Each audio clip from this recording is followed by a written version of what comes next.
우리 함께 기도하심으로 목요 기도회 시작하도록 합시다. 같이 기도하겠습니다. 하나님, 오늘 우리가 저녁에 주의 말씀 앞에 서서 하나님의 말씀을 드리려 합니다. 로마서를 통하여서 하나님께서 우리 가운데 이루신 하나님의 의가 무엇인지에 대하여 오늘 말씀을 통하여 이해하려 합니다.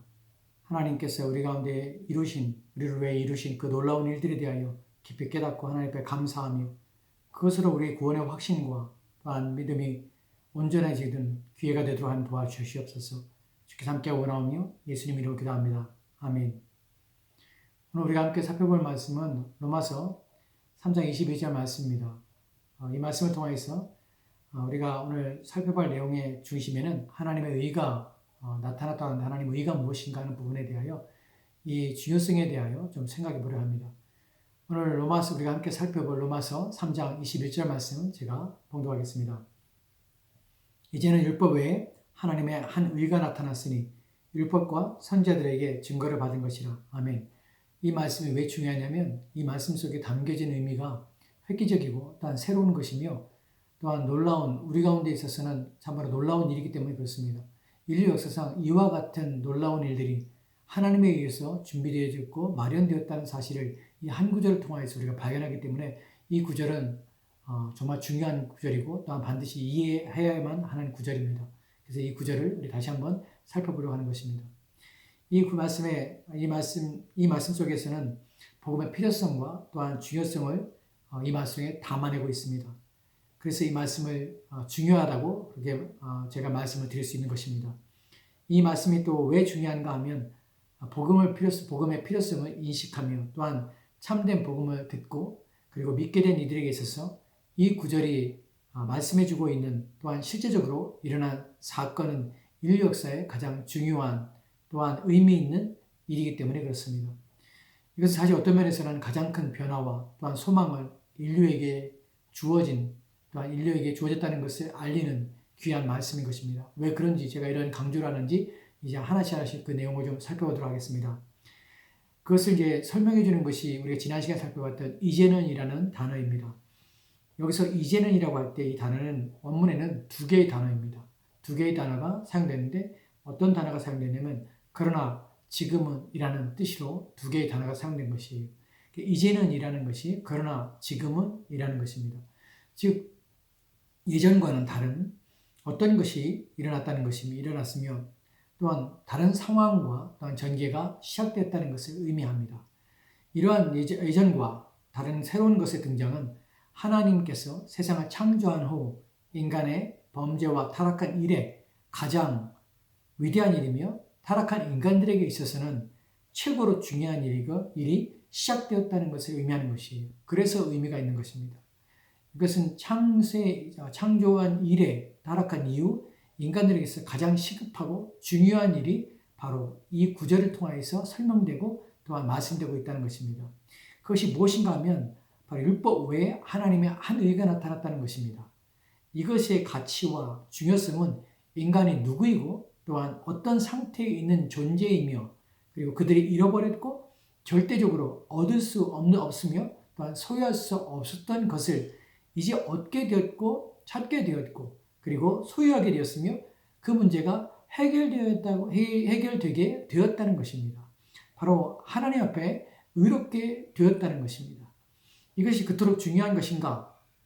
이것이 그토록 가치 있는 것인가?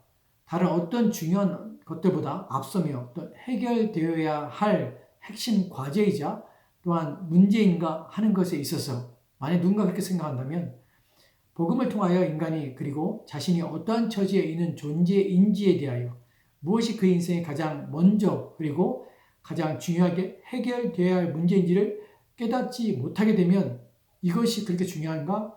이것이 그게 가치 있는 것인가? 라고 의문을 가질 수밖에 없다는 것입니다. 그러나 인간이 놓인 처지, 인간이 타락한 이후에 인간이 비참한 가운데 있는 이유, 현재 왜 왜곡된 세상 속에서 우리가 살고 있으며 왜 인간들은 끊임없이 범죄하며 더 나아지지 않는가?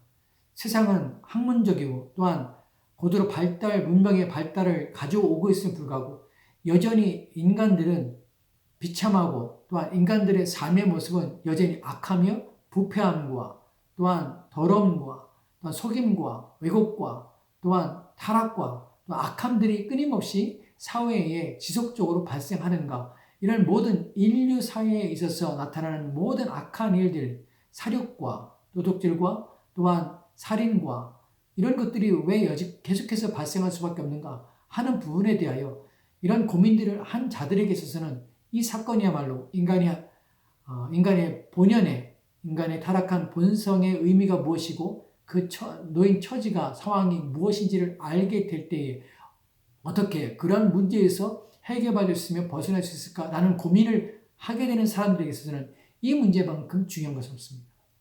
하나님의 의가 나타나서 우리를 의롭게 하며 우리를 고치며 새롭게 하는 방식이 하나님부터 주어졌다는 이 사건은 인류사에 있어서 가장 중요하며 시급하며 또한 우리에게 가장 필요한 문제가, 직면한 문제가 아닐 수 없다는 것입니다. 타락한 인간은 지금껏 비참한 가운데 있었으며 또한 그들의 삶에는 소망은 없었을 뿐만 아니라 그들이 나아가며 또한 살아야 할 목적도 없는 상태였습니다. 왜냐하면 모든 인간은 그 자신들의 죄로 말미암아 죽을 수밖에 없으며 죽음 이후에 피할 수 없고 도망칠 수 없는 심판이 그들 가운데 있을 뿐만 아니라 거부할 수 없는 하나님의 진노 앞에 설 수밖에 없는 존재라는 사실입니다. 이것이 인간이 처한 현재의 상황인 것입니다. 이러한 정해진 진노와 심판을 피하기 위해 인간은 부단히 노력해 왔습니다. 죽음을 피하기 위해 생명을 연장하시는 일에 있어서 의학기술을 발전시켜 왔고 또한 건강을 증진시키기 위한 노력을 기울여 왔습니다. 온갖 건강식품들과 또한 건강에 필요한 것들을 위하여 또한 의료 기술의 발전으로 말미암아 사람이 죽을 수밖에 없는 상황에서도 생명을 연장하여서 의료 기술로 생명을 연장하는, 또한 지속적으로 생명을 유지시키는 그런 장치까지도 발전해 오고 있지만 그럼에도 불구하고 죽음을 피할 수 없으며 또한 그들을 구원할 수 있는 길은 없다는 것입니다. 그런 방면만 아니라 인간들은 자신들의 구원을 위해서 종교를 만들고 또한 우상을 섬기며 평안과 복을 빌어왔습니다. 반대로 유대인들은 자신들의 조상들의 약속을 의지하며 또한 주신 율법을 소유하며 하나님을 아는 것으로 구원에 대한 확신과 또한 의로움을 얻게 될 것이라고 여겼습니다. 그러나 이들 또한 자신이 받은 말씀과 율법에 의해서 오히려 그들이 죄인임이 드러나게 되었을 뿐만 아니라 하나님의 진노를 피할 수 없었던 것입니다.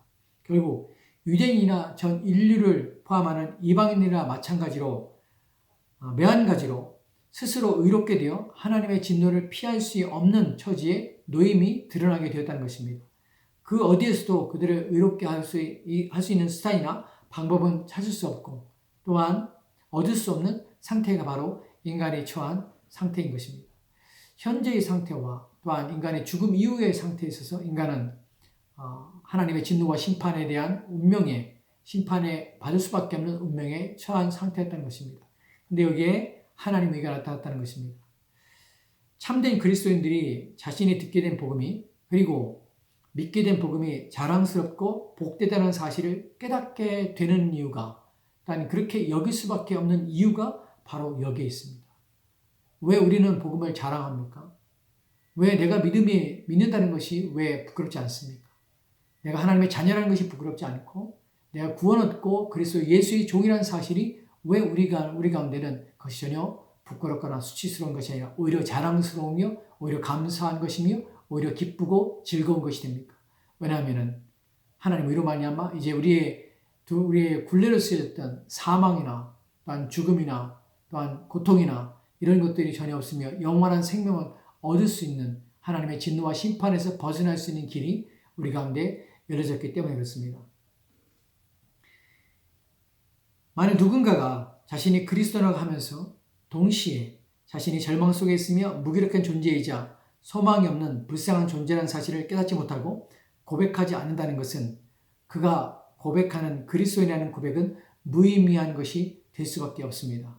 왜냐하면 다른 일이나 또는 도움을 위하여 그리스도께 오는 일은 그리스도께서 원하시는 것도 아닐 뿐만 아니라 그리스도를 필요로 하는 목적이나 내용이 아니기 때문에 그렇습니다. 무슨 말입니까? 그리스도인이라면 다른 것들에 의해서 그리스도께 이끌리지 않습니다. 이 세상의 어떤 문제 때문에 그리스도를 믿거나 신뢰하지 않습니다. 그들에게 가장 중요한 것은 하나님의 진노를 피하는 것이며 또한 죽음과 사망에서 벗어나는 것입니다. 영원한 생명을 얻는 것이 이 땅에 어떤 것을 얻는 것보다 우선하고 또 앞서며 더 중요하다는 사실을 인식하는 것이 바로 그리스도입니다. 그래서 참된 그리스도인은 다른 문제가 아니라 자신의 영혼의 문제, 하나님의 진노와 심판에서 벗어나는 문제, 바로 이 생명의 복음을 먼저 받고 또한 그로 말미암아서 하나님의 의가 자기한테 전가되므로 의롭게 되는 일, 이것 외에 다른 것은 다 뒤로 물러나며 또한 뒤에 던져놓을 수밖에 없는 것입니다. 이것이 바로 그리스도인입니다. 그래서 그들은 그리스도께 나아갈 유일한 이유가 바로 하나님의 의를 얻으며 또한 하나님의 진노와 심판에서 벗어날 수 있을 것을 믿고 또한 의지하기 때문에 하나님께 나가는 것입니다. 이것을 위해서 그리스도께서 이 땅에 오셨습니다. 바로 우리를 구원하기 위해 오신 것입니다. 하나님께서 그리스도를 십자가에 못 박혀 죽게 하신 것이 바로 이 이유입니다. 다른 이유는 없습니다. 이 땅에 속한 인간에게 필요한 다른 목적은 없다는 것입니다. 모든 인간에게 이것만큼 중요한 것은 없으며 또한 이 문제만큼 시급하게 해결돼야 될 문제도 없습니다. 이것을 그리스도인은 압니다. 참된 그리스도인은 압니다. 참된 믿음의 사람들은 이 문제가 내게 있어서 가장 시급한 문제라는 사실을 압니다. 자녀의 문제, 또한 관계의 문제, 또한 먹고 사는 문제, 이런 문제도 중요하지 않다는 것이 아닙니다. 그러나 그리스도인은 그것 때문에 그리스도를 하나님 믿는 것은 아닙니다. 그것은 뒤에 던져놓은 문제고 중요한 것은 내 영혼의 문제입니다. 하나님과의 관계의 문제입니다. 나의 죄의 문제입니다. 이 문제를 해결하지 않는 한 이 땅에서 그 어떤 것을 얻어도 평안을 얻을 수 없는 것입니다. 생각해 봅시다. 하나님과 원수가 된 상태에서 다른 어떤 것을 얻는 것이 그것이 무엇이 중요하겠습니까?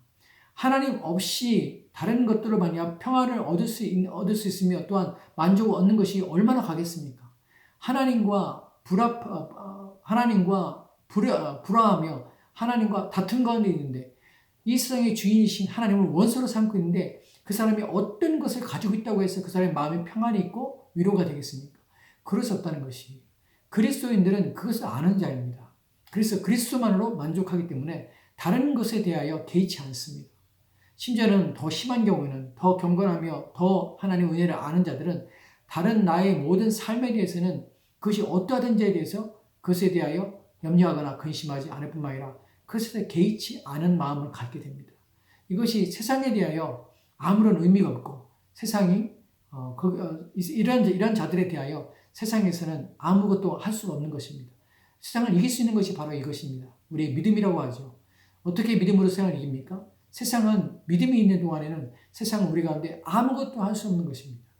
우리 가운데 어떠한 유익을 주거나 또한 우리를 이용하거나 또한 우리를 사람 삼아서 그것들을 통하여서 우리를 조종하거나 또한 우리를 이끌어갈 수 없다는 것이, 왜냐하면 우리는 그것으로 우리의 영혼이 힘을 얻거나 또한 우리 영혼이 구원을 얻거나 우리 영혼이 만족을 얻거나 하지 못한다는 사실을 알기 때문에 세상은 우리 가운데 무가치한 것입니다. 이것이 로마서 10월에서 11장 마지막 절에 나오는 내용입니다. 우리에게는 그리스도밖에 없습니다. 그분으로 말미암아 만족하며 그분으로 말미암아 위로가 우리 가운데 있는 것이, 그것이 바로 로마서 지금 우리가 살펴보고 있는 3장 21절 말씀에서 말하고 있는 것입니다. 다시 로마서 3장 21절 말씀 제가 봉독하겠습니다. 이제는 율법 외에 하나님의 한 의가 나타났으니 율법과 선지자들에게 증거를 받은 것이라. 아멘. 그러나 지금은 율법 외에 하나님의 한 의가 나타났다고 합니다. 여기서 우리가 반드시 짚고 넘어가고 또한 기억해야 하는 것은 바로 인간이 의롭게 되어서 하나님과 화목하며 하나님부터 죄 용서받고 하나님의 자녀가 되게 하는 일을 누가 한 것인가 하는 것에 대하여 우리는 먼저 생각해 보아야 합니다. 바울은 하나님의 한 의라고 표현하고 있습니다. 의로입니다.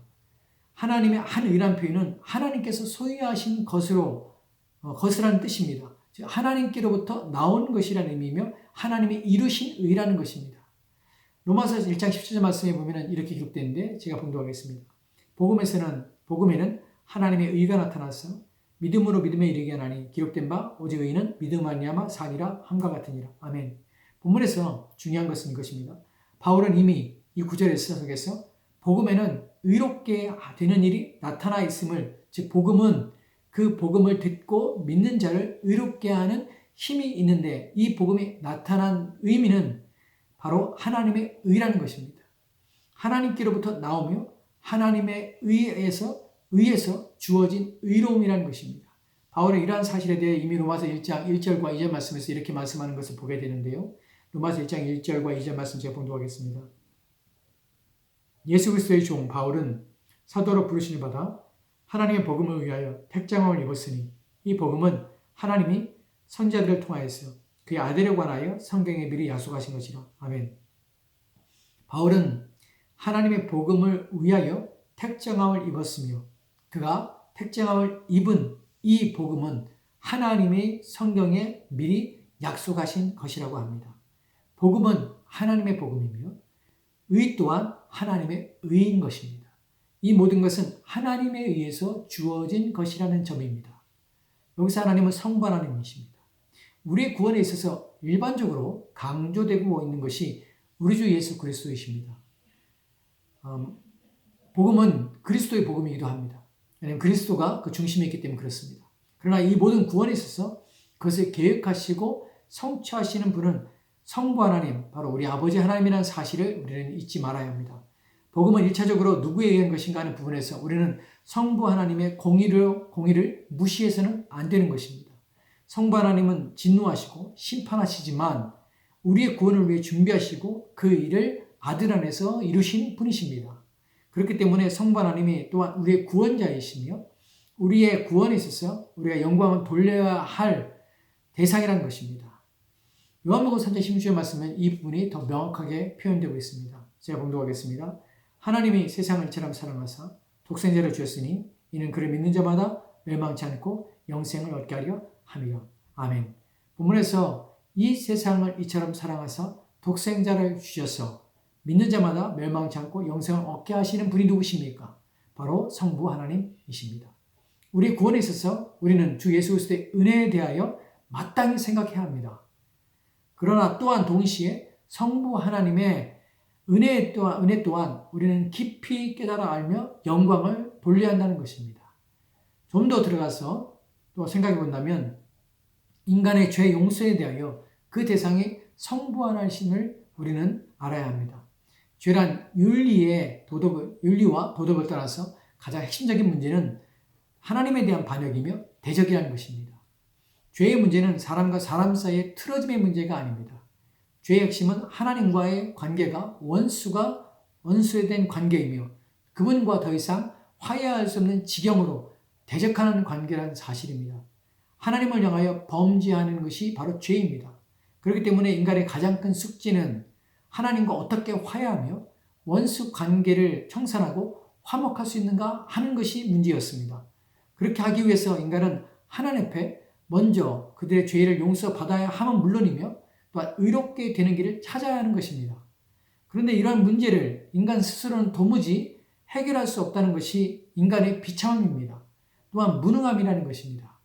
그러나 복음은 바로 하나님의 의를 나타내며 하나님께서 스스로 의롭게 되는 길을 여시며 인간들의 복음을 통하여서 죄를 용서하시며 하나님 자신과 인간을 화해하게 하시며 화목하게 하실 뿐만 아니라 의롭게 되어 그분 앞에 설 수 있는 길을 여셨다는 것입니다. 바울이 이러한 것을 짧은 문장 속에서 하나님의 의가 나타났다는 표현으로 설명하고 있는 것입니다. 성부 하나님이 자신의 아들을 통해서 우리와 스스로 화목하게 하신 것입니다. 이것이 복음입니다. 그래서 우리는 이것이 놀라운 일입니다. 우리가 누가 원하는 것도 아니고 누가 바라는 것도 아닙니다. 어떤 자에 의해서 강요되거나 억지로 주어지거나 하나님을 마음을 바꾸거나 돌려놓을 수 있는 길은 없습니다. 어떤 피조물도 하나님께 인간들을 용서해야 한다고 요구하거나 요청할 수 있는 길도 없고 할 자도 없습니다. 그런데 하나님께서 스스로 우리와 화목하기를 원하셨으며 자신의 아들을 대속물로 주심을 말미암아서 화목 제물로 주심으로 말미암아 자신과 화목하게 하신 것입니다. 이것이 하나님의 은혜입니다. 이것을 아십니까? 이것을 아셔야 합니다. 그래야 복음이 왜 복된 소식인지를 이해가 되는 것입니다. 둘째로 우리가 생각해야 하는 것이 있습니다. 로마 3장 21절 말씀에서 그러나 지금은 율법에 하나님 한 의가 나타났다고 할 때에 지금 그리스도 예수 안에서 나타난 하나님의 의는 창세 전에 영원전부터 계획되었다는 것을 여러분은 아셔야 합니다. 로마 3장 21절 말씀 다시 보도록 합시다. 이제는 율법 외에 하나님의 한 의가 나타났으니 율법과 선지자들에게 증거를 받은 것이라. 지금 나타난 하나님의 의는 사후처리 문제가 안 풀리고 사후처리로 문제가 안 풀리고 또 다른 방식으로 시도했으나 효과가 없어서 그 결과 어쩔 수 없이 대안으로 제시되거나 나타나는 것이 결코 아니라는 것입니다. 이미 율법을 주어질 때에도 하나님으로부터 나오는 하나님의 의는 증거되었습니다. 또한 선지자를 통하여서도 이미 증거된 것입니다. 즉 율법의 대타나 또는 대안으로서 하나님의 의가 준비된 것이 아니라 이미 하나님의 의는 율법에 의해서 선지자들에게 의해서 준비되었고 또 예비되었다는 사실입니다. 이것을 말해주는 창세기 3장 15절 말씀에서 우리는 하나님의 원시복음이라고 표현하기도 하는데요. 3장 15절 말씀 하나님이 약속하시는 것을 보게 됩니다. 창세기 3장 15절 말씀 제가 봉독하겠습니다. 내가 너로 여자와 원수가 되게 하고 내 후손도 여자의 후손과 원수가 되게 하리니 여자의 후손은 내 머리를 상하게 할 것이요 너는 그의 발꿈치를 상하게 할 것이니라 하시고 아멘. 이것을 왜 원시복음이라고 하냐면 처음에 주어진 하나님의 은혜 언약의 시작이기 때문에 그렇습니다. 보여지고 나타나는 은혜 언약의 시작입니다. 여기서 인간의 타락 후에 하나님께서는 여자의 후손이 뱀의 후손을 상하게 할 것이라고 예언을 통하여서 이미 하나님부터 의롭게 되는 약속이 주어진 것입니다. 또한 구약의 율법, 즉 모세 오경 속에서 모든 제사 의식을 우리는 압니다. 율법에 나타나는 의가 아닌 하나님부터 날 의에 대해서 이 모든 의식은 모형이 되고 상징으로서 주어진 것임을 성경이 말씀하고 있는 것입니다. 또한 선지서를 통하여 볼 때 우리는 어떻게 무엇을 봅니까? 이러한 사실들을 우리는 이사야에서 7장을 통해서 우리는 보게 됩니다. 하나님이 우리와 함께 하신다는 임마누엘이란 또한 하나님부터 나타날 의에 대하여 이미 예언되어 있고 이미 예표되었다는 것입니다. 즉 복음은 이때야 비로소 나타나고 드러나고 그리스도를 통해서 이제 전해진 것뿐이지 그 전에도 주어졌으며 또한 땜질식으로 주어진 것이 결코 아니라는 것입니다.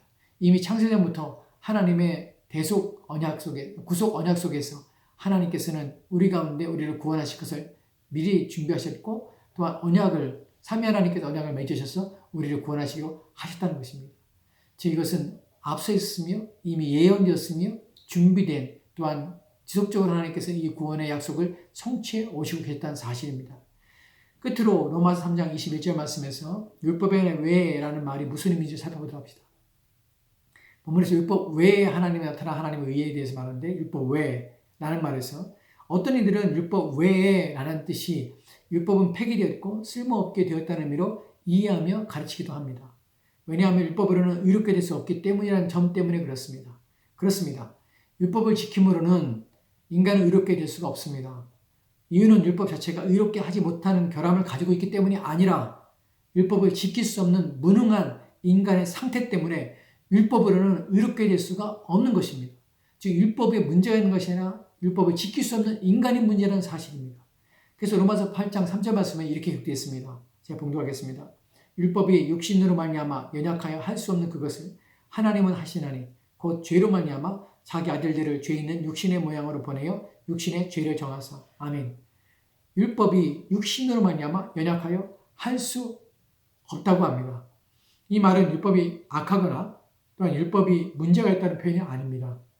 율법은 하나님의 속성과 성품을 대변하는 규율이기 때문에 항상 옳은 것입니다. 그러나 문제는 인간의 연약함 때문에 율법으로 의롭게 될 수 없다는 데 있다는 것입니다. 율법의 문제가 아니라 인간의 무능이 문제인 것입니다. 율법으로 의롭게 될 수 있지만 인간은 범죄함으로 죄로 말미암아서 죄의 지배 가운데 있고 죄의 오염 때문에 인간 스스로는 의롭게 될 수 있는 길이, 방식이 율법을 지킴으로 이룰 수가 없다는 사실입니다.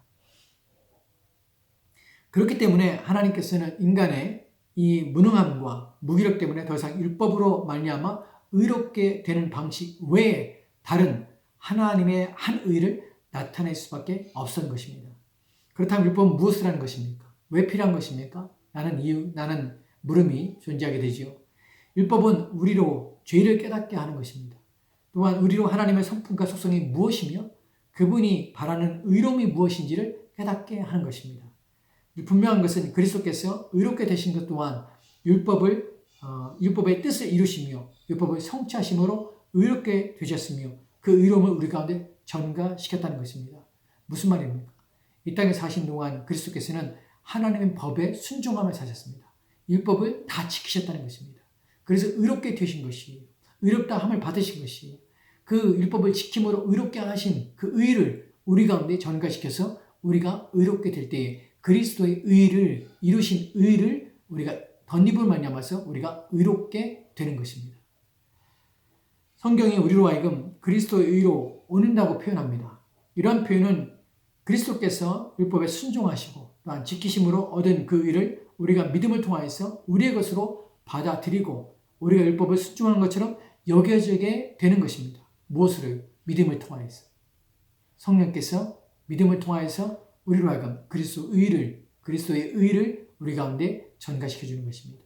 그래서 우리의 의가 아닌 그리스도의 의를 인하여서 우리는 믿음으로 의롭게 되는 것입니다. 또한 그 의를 유지하며 성장시키며 또한 보존하기 위하여 우리는 여전히 하나님의 법인 율법에 순종하며 지켜야 하는 것입니다. 그리스도의 의가 전가되었다고 의롭게 됐다고 해서 우리 자체가 우리의 본성이 바뀐 것은 아닙니다. 우리는 여전히 죄인입니다. 그리스도의 의를 덧입었기 때문에 우리 하나님께 나아갔지만 그렇다고 해서 우리는 우리의 의가 있는 것은 아닙니다. 그것으로 끝이 아닙니다. 그리스도께서 우리 가운데 의를 전가시켜 준 것은 그 의를 보존하고 증가시키며 발전시키며 성장시키며 성숙시켜야 될 일이 우리 가운데 요구되며 또한 우리 가운데 이루어지기를 원하시기 때문에 그리스도 의를 우리 가운데 전가시켜 준 것입니다. 그래서 우리 가운데는 두 가지 의가 있습니다. 전가받은 의가 있고 우리가 이루어야 될 의가 있습니다. 이것은 거룩입니다. 그리스도의 성품을 닮아가는 것입니다. 무엇을 통해서? 율법을 순종하고 율법을 지킴으로 말미암아 하나님의 성품인 율법에 따라서 삶으로 말미암아 우리는 하나님을 닮아가는 것입니다. 이것이 그리스도께서 우리 가운데 의를 전가시킨 이유요 목적인 것입니다. 끝이 아니라 이제 시작인 것입니다. 그리스도는 중생을 통해서 이제 새로운 생명을 받은 존재로서 새로운 삶을 시작하며 새로운 피조물로서 이제 자라나야 되는 것입니다. 이것이 구원입니다. 구원을 이루어가라는 의미입니다. 부디 저와 여러분들은 이러한 사실을 깨닫고 성부 하나님께 감사합시다. 또한 하나님 은혜에 대해 감사합시다. 그리고 우리 가운데 의를 덧입어 주신 그리스도께 감사합시다. 그리고 그 의를 더 증가시키고 확장시키며 성숙하며 성장하도록 노력합시다. 이것이 저와 여러분의 책임입니다. 기도하겠습니다. 하나님, 오늘 우리가 주의 말씀을 통하여 듣고 배운 것에 대하여 깊이 감사를 드리게 하시고 우리 가운데 그리스도의 의가 세워지며 또한 그 의를 바탕으로 해서 우리로 하여금 의로운 삶을 살아가므로 우리가 더욱더 성숙되어 우리가 성화되어가는 하나님의 자녀를 되도록 도와주시기 원합니다. 주께서 우리를 도와주시기 원하며 감사드리며 살아계신 예수 그리스도로 기도합니다. 아멘.